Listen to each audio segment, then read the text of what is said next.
കൊട്ടാരത്തിലെ ഗുരുവായ കൃപാചാര്യർക്ക് ഇപ്പോൾ പ്രായമായിരിക്കുന്നു. അതുകൊണ്ടുതന്നെ കുട്ടികൾക്ക് പറ്റിയ പുതിയ ഒരു ഗുരുവിനെ തേടിയുള്ള അന്വേഷണത്തിലാണ് ഭീഷ്മ. ഒരു പകലായിരുന്നു അത്. കൊട്ടാരത്തിലെ കുട്ടികളെല്ലാം പല കളികളിലായി ഏർപ്പെട്ടിരിക്കുന്ന സമയമായിരുന്നു. പെട്ടെന്നായിരുന്നു അത് സംഭവിച്ചത്. അവരുടെ പന്ത് ഒരു കിണറ്റിൽ വീണു. പന്തെടുക്കാൻ അവർ നല്ല രീതിയിൽ ശ്രമിച്ചെങ്കിലും ആർക്കും അത് കഴിയുന്നുണ്ടായിരുന്നില്ല. കിണറിന് നല്ല ആഴമുണ്ടായിരുന്നു. അവരെല്ലാവരും നിരാശയോടെ പന്ത് നോക്കി നിൽക്കുമ്പോഴാണ് ഒരു മനുഷ്യൻ അവരുടെ ഇടയിലേക്ക് എത്തിയത്. കുട്ടികളുടെ പ്രശ്നം അയാൾക്ക് മനസ്സിലായി. നിങ്ങളെക്കൊണ്ടാ പന്തെടുക്കുന്നത് അസാധ്യമാണ് അല്ലേ? എന്തിന്? ഈ ചെറിയ മോതിരം എടുക്കുന്നത് പോലും അസാധ്യമാണ്. പെട്ടെന്ന് തന്നെ അയാൾ തന്റെ കയ്യിലെ മോതിരമുരി ആ കിണറ്റിലേക്കെറിഞ്ഞു.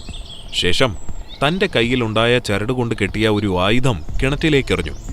അത് ആ മോതിരത്തിന്റെ ഉള്ളിലൂടെ പോവുകയും പന്തിൽ തറച്ചു നിൽക്കുകയും ചെയ്തു. ശേഷം അയാൾ ആ ആയുധത്തിന്റെ ചരട് മുകളിലേക്ക് വലിച്ചു. കൂടെ പന്തും പോന്നു. ഇതെല്ലാം കണ്ട കുട്ടികൾ അമ്പരന്ന് നോക്കി നിന്നു. നിങ്ങൾ ആരാണ്? കുട്ടികൾ ചോദിച്ചു. നിങ്ങൾ ഇപ്പോൾ ഇവിടെ കണ്ട കാര്യം നിങ്ങളുടെ ഭീഷ്മ പിതാമഹനോട് പറയുക. അദ്ദേഹത്തിന് മനസ്സിലാകും ഞാൻ ആരാണെന്ന്. ഉടൻ തന്നെ കുട്ടികൾ ഭീഷ്മയോട് കാര്യം പറഞ്ഞു. ഭീഷ്മയ്ക്ക് അധികം ആലോചിക്കാതെ തന്നെ ആളെ മനസ്സിലായി. പരശുരാമന്റെ കഠിനമായ ശിക്ഷണത്തിൽ തന്റെ കൂടെ നിന്ന് പൊരുതിയവൻ, ആയുധവിദ്യയിൽ അതുല്യമായ കഴിവ് തെളിയിച്ചവൻ, സാക്ഷാൽ ദ്രോണാചാര്യർ.